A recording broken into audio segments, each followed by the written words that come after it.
Assembly में लक्षद्वीप के मामले पर एक करारदाद मंजूर की गई है। वज़ीर आला पिनराई विजयन ने केरल असेंबली में करारदाद पेश की थी। पिनराई विजयन ने इस दौरान कहा कि मरकज लक्षद्वीप के मामले पर मुदाखलत करे। इन्होंने कहा कि मरकज को लक्षद्वीप के एडमिनिस्ट्रेटर को वापस बुलाना चाहिए। इन्होंने कहा कि लक्षद्वीप एडमिनिस्ट्रेटर अवाम मुखालिफ फैसले कर रहे हैं जिनकी ज़बरदस्त मुखालफत हो रही है, इसलिए वज़ीर आज़म को इस मामले में मुदाखलत करनी चाहिए। इससे कबल राहुल गांधी ने भी पीएम मोदी को मकतूब लिखते हुए कहा था कि प्रफुल्ल पटेल मुसलसल ऐसे कदम उठा रहे हैं जिनसे लक्षद्वीप की खूबसूरती और सकाफत के अनोखे संगम को नुकसान पहुंच रहा है।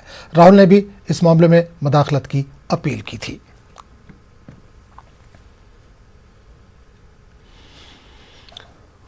और इस पूरे मामले पर बात करने के लिए हम सीधे रुख करेंगे तिरुवनंतपुरम का, जहां से नुमाइंदे श्रीलाल इस वक्त मौजूद है। श्रीलाल, केरल असेंबली में लक्षद्वीप को लेकर एक रेजोल्यूशन पास किया गया है, क्या है पूरा मामला?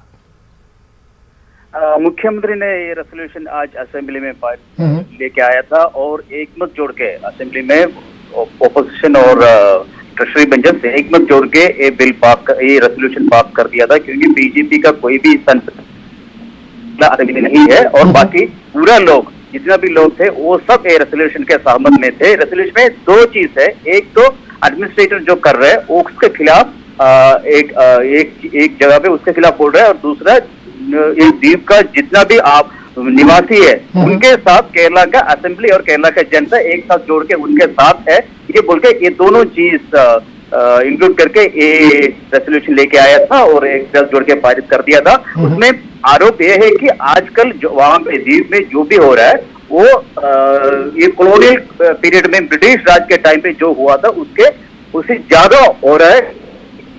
संघ परिवार के नेतृत्व हो रहा है, उनका काम है, ये सब जो भी हो रहा है उनका एक ही लक्ष्य है, लक्षद्वीप से जिनका आम आदमी है वो जो आवास में जो भी वहां पे है उनको वहां से भगा के वो जो द्वीप हाथ में लेने के लिए संघ परिवार का एजेंडा है, ये एजेंडा लेके आने के लिए एडमिनिस्ट्रेटर ने ये सब कर रहे हैं। This is the main crux of this resolution.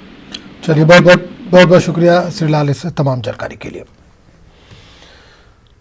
आगे बढ़ेंगे।